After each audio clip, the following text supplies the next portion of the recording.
What's going on? What is happening? Welcome to the video that might change your life forever. Today, we're going to do some Q&A. So this is going to be a very interactive video. Unlike the other ones that are pre-recorded, we are live in this video right now, and I want you all to drop some questions. And I know I'm going to kind of go off the normal topics that we talk about, but I want to focus on grants today and your business. I want to introduce you all just different ways of thinking and how you can invest in your future. A lot of times, entrepreneurs, what do we like to do? We like to start new businesses. We get all excited. We tell our friends, we get logos, we get websites. We spend all this money out the door. And what we're doing is we're burning a hole deeper and deeper into our pocket. And then when we fail to launch the way we want to, or when we have to start marketing our business, we no longer have any cash flow. Or maybe we start to get scared, right? After you spend a couple $100s or even a couple $1,000s, we start to get a little scared, like, okay, how much money is this business going to eat of mine? You guys gotta understand, your business is like a thriving child. No, it's like a thriving lion. Okay. And that lion, every time it gets older, it wants to eat and devour and eat. And you got to keep feeding that business. And let me tell you something.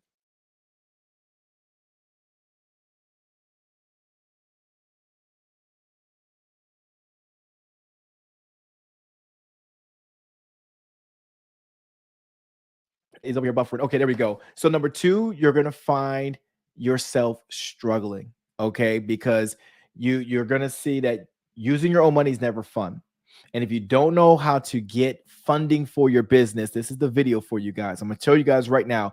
In addition to that, I'm also going to show you guys a clever way to build on a real estate portfolio through grants. All right. So if you guys are ready, go ahead in the comments and put you're ready. Why do I always talk about properties? Because I believe that money does not belong sitting still in a bank.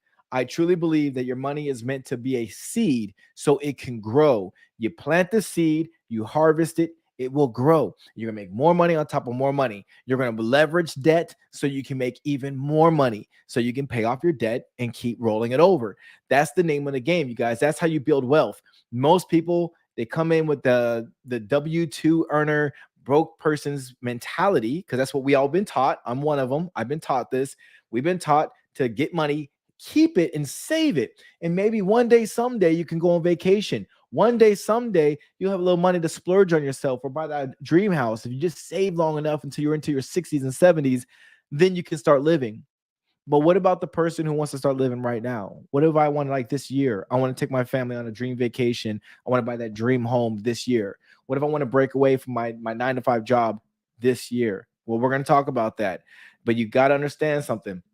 You cannot be an entrepreneur and play the game scared.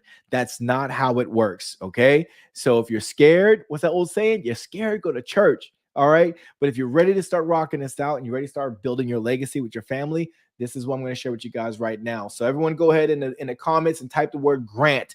All right. Type the word grant for me to let me know that you're ready to learn about the different types of grants. I'm going to show you all two very valuable ways to where you all can build dream homes with like no money out of pocket. All right. How's that sound? How about I teach you guys how to get up to $500,000 in funding? All right. $500,000 in funding. If that doesn't excite you, I'll cut my video off right now. I'll go ahead and cut off. I'll keep all that money to myself.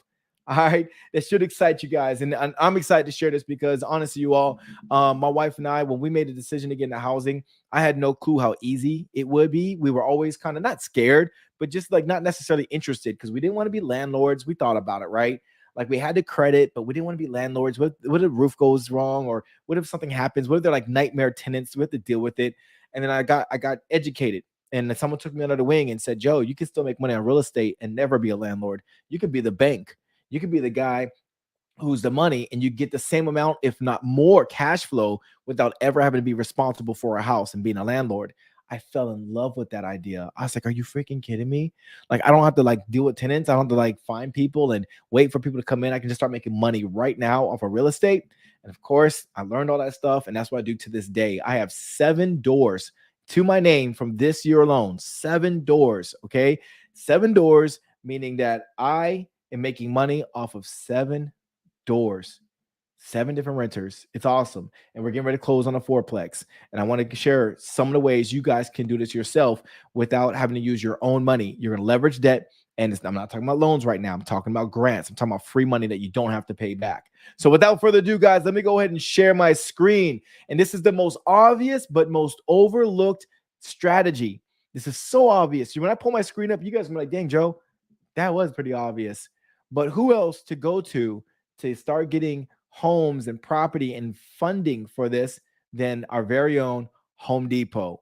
How many of you all knew that Home Depot has a foundation that will help you build homes or give you funding to build homes? How many of y'all knew that? Why did I know that? Well, their name is Home Depot. They are a multi-million, probably billion-dollar corporation. Why would Home Depot not have a foundation for that, right? Every big organization has a foundation. They have that. It helps them with taxes. It's a strategy, okay? They have to give back to communities. It's an obligation of these corporations like Lowe's, Home Depots, and so forth, okay? So why not do a quick search and go to the corporate website for Home Depot and find out about the Home Depot Foundation? All right. Now, this is where you guys are going to get the big bucks. They say right here, they've been doing this since 2011. So Home Depot's been in business longer than that, but that's when they decided to create this foundation. They've given over $475 million to help veterans specifically. So if you're a property investor, and let's say your homes are open to veterans coming in there, and let's say they're low-income veterans, they can't afford the rent, they can't afford a mortgage, whatever case may be, but you make it HUD-VASH. That's pretty much Section 8 housing for veterans. A lot of times these are disabled veterans, service disabled. A lot of times these are like, older vets that just, they can't work anymore, right? But they can't afford to live on their own. So they need government assistance. And it's a special program just for them. So number one, you can get the home built, working with Home Depot. Number two, or renovated. Let's say you got a home already. Maybe it's like a home that you just don't have the money to invest in to fix it up. Home Depot can come in and renovate the whole place or give you the money to go hire your own contractors who are probably sitting outside of Home Depot, and you can get them to renovate the home, and you can put a veteran in there. So now you got a renter paying you money. There's a lot of veterans out there who don't have housing. Just because some might not be on the streets, maybe they're living in a place with family. Maybe they're living in a place where it's not a place where they can call home. Okay, so there's lots of veterans that are looking for homes, especially in major cities, right? Or cities where there's military bases. So right here, we're talking about the veteran program. And let's see, boom, boom, boom. This is the leadership right there. There's a little bit of information about them. Now, here's where it talks about grants. Now, before you all clutch your pearls and like, oh my God, Joe, I saw the word nonprofit. Listen, okay. Every major organization has a foundation, right? Foundations are normally nonprofits, and what they're doing is they're giving to other nonprofit organizations. You can still make money, all right? But let's say you're a nonprofit. I'm just throwing an example out there. Let's say you're a nonprofit. It helps house veterans. It helps get these houses put together. And maybe it pays your LLC to get the job done. Maybe that grant money is used to pay you to be the general contractor so you can get all the people together needed to rehab the home. Is that making sense to you guys now? Your nonprofit gets the funding, it acquires the money. And then a nonprofit is the one that spearheads the project to make sure that it sees everything go through by hiring your corporation. Maybe you have a construction company, maybe you have a consulting company. I don't know. You're in the real estate. They hire you to like, hey, find me land and find me a place so we could pay you to build this stuff up. Okay. So if you can get anywhere from $100,000 to $500,000, just multiple bedrooms for these veterans. I mean, like you can house multiple people. And it needs to be a permanent housing solution. Sometimes people want to do transition homes. They want to recycle veterans through them. They're looking for people who are willing to do projects that is permanent. Do you get what I'm saying? So understand this. And let's say you have a nonprofit and you don't want a for-profit. You just want to build homes. You just want to do a nice thing, get paid for doing an amazing thing and keep running it. Why not? Why not? You got people who reward you and pay you up to $500,000. So what do you need? You have a website. You need to show capability, right? You need to show something like, and how do you show capability if you have no clue what you're doing? Well, you can partner with people who've done it before so you can inherit their portfolio, right? Like me, I have a partner who I work with. She's been in real estate a lot longer than me. But guess what? Now that we come together, we both brought value to the partnership. Now I can leverage her history and say, hey, we have experience with these homes. We have years of experience, but really, I'm the guy who came with the vision. She's the person who came with the ability. We came together, we made it happen. That's it. You got to think outside the box, and don't be selfish. I would rather share a watermelon with you than have the whole grape to myself. Does that make sense? Instead of doing little by little my lonely self, I would rather do massive deals with somebody else who's bringing value to the table along with me so we can get these deals done. You all, I'm dropping some gems on you right now. So now we've got some money from Home Depot. They either gave us money or they're willing to go in and put in the work to help us rehab a home, like a permanent solution for veterans, right? And you want to make sure you click on these links. You want to learn as much as you can. Now, in our course, the Grant Secrets course, we talk about using AI and all this great stuff, and Chat GPT is getting better and better. And now you're able to take a link, you're able to highlight the link, you can cut the link, and then now what you can do is you can paste it in the Chat GPT, you type in the right prompts so it can take your business plan, your operating plan, it can match it up with the information that Chat GPT finds on the website that you gave the link to, and it can build you an operating plan on how you and Home Depot can work together. So when you submit your letter of intent to Home Depot for that funding, like you're going to reach out and contact them and tell them, hey, I want your money. Well, now it looks like a match made in heaven. Now it's hard for them to say no because your mission and values align with their mission and values. You've come together using AI, and then what you do is you produce something to where now their grant makers, the funders, are gonna be like, this is match made in heaven. I can't say no to this person. We got the same values, aligned mission and values, because it's taking bits and pieces of yours, bits and pieces of theirs. Now, let me caution you guys, please, please, please, never ever make something in AI and not proofread it and make sure that it is accurate. You don't want AI telling Home Depot that you build skyscrapers and you've never built a skyscraper. And trust me, AI will do that sometimes. I've dealt with that. And I have an assistant, that helps me out. And we talk about this all the time. And we always say, hey, look, we must proofread. So not only does my assistant who writes grants for me, not only does she read it, but then I read it after her. After she says, hey, quality check it, boss, your turn. I quality check it because my name and my reputation is on that document. And I don't even want to talk about any legal ramifications that might come about if you lie, right? And it's not even your fault because you trusted AI, but the AI pumped out something that you didn't read. It's just like there was a lawyer. There's a story about a lawyer that was in a court case. It was a major case, and they used AI for the argument, and they didn't proofread it. And so they were citing fake fraudulent cases. Like the AI found articles on a website that the AI thought was credible, but it wasn't real. And then it put it on the paper as if it was. The lawyer didn't fact check it, and it got in front of a judge, and they end up losing the case. And I think that lawyer, I think their legal license is on the line right now because they made a big woo-ha. And they've been in business. I think the lawyer's been in business for like over 16 years. 16 years of professionalism down the drain because they didn't want to do the due diligence. So, anyways, I digress. So let's go to the next one right here. Habitat for Humanity. Okay. So I scoured the website, learned as much as I could. What is Habitat for Humanity known for? Renovating and building. Renovating and building. They do other great things. They got stores out there, for homes and for people, but they renovate and they build.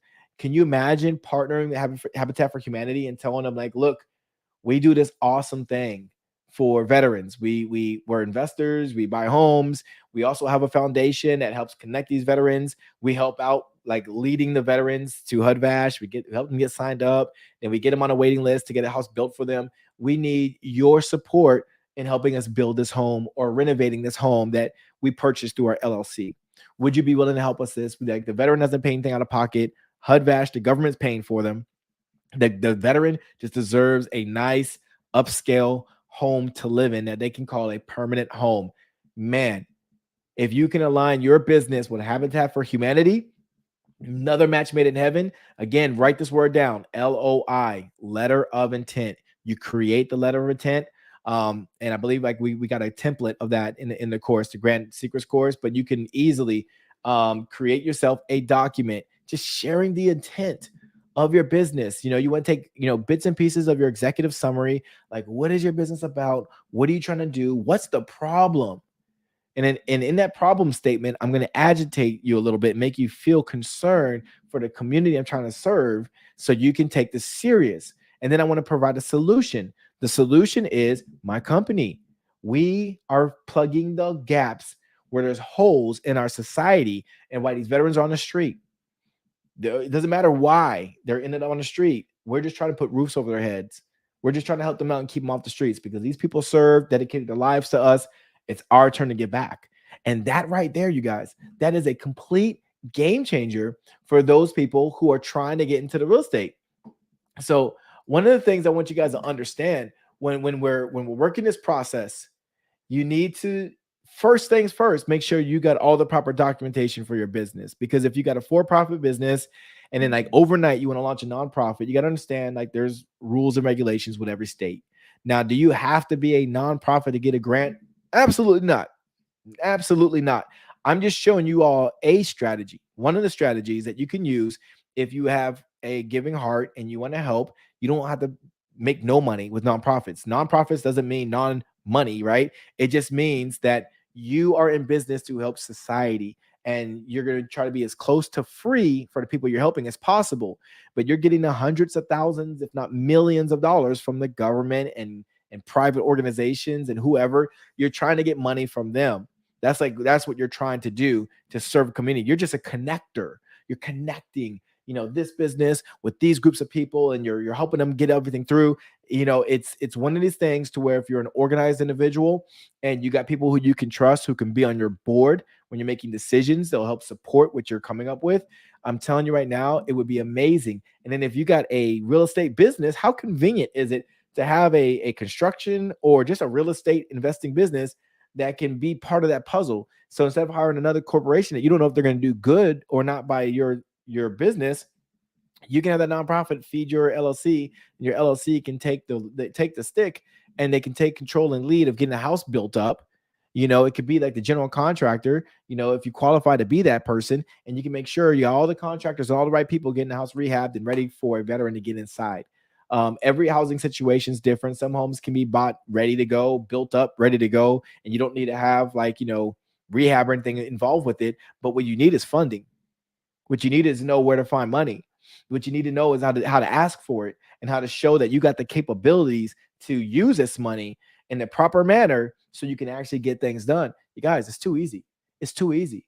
But see, I think what we do is we overcomplicate things. We start to self-doubt ourselves. Like what I'm talking about right now, some of you all are like, oh my God, my head is about to explode what he's saying. But trust me when I'm saying this, I'm speaking at a very high level right now.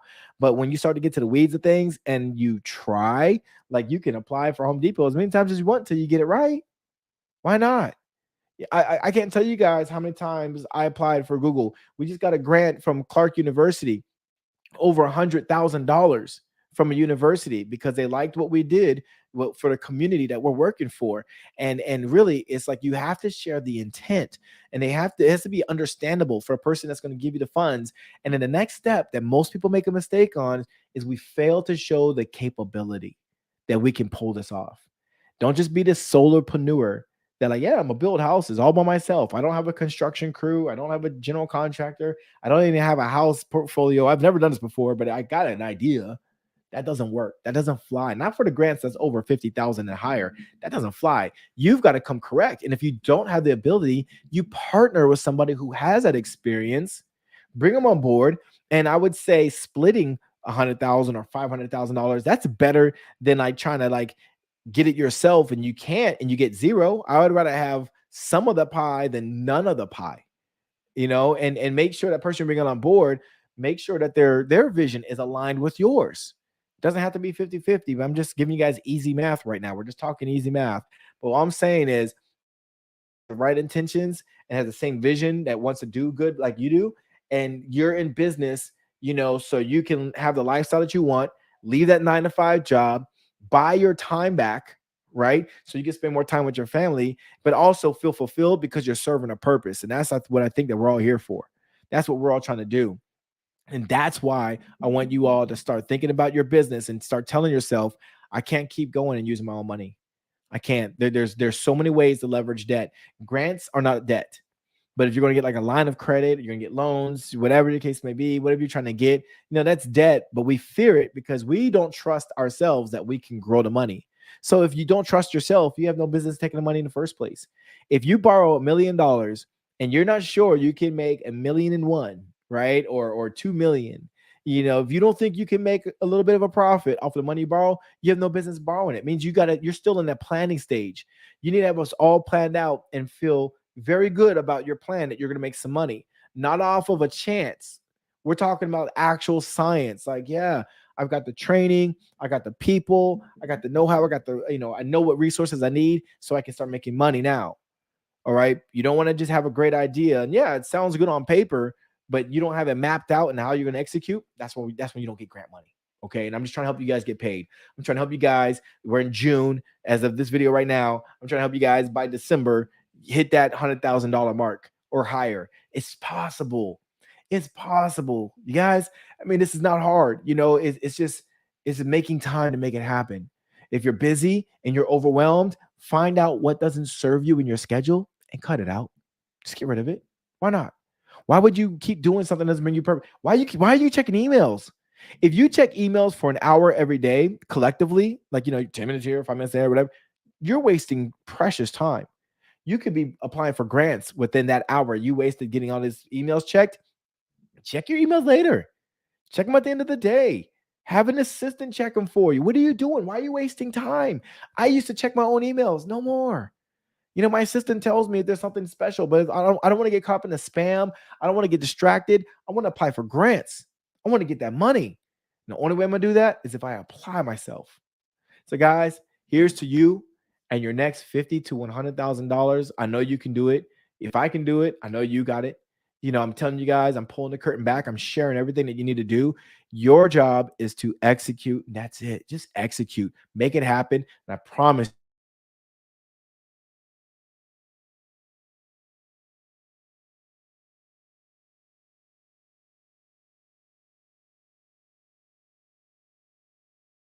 you. Get with you all later.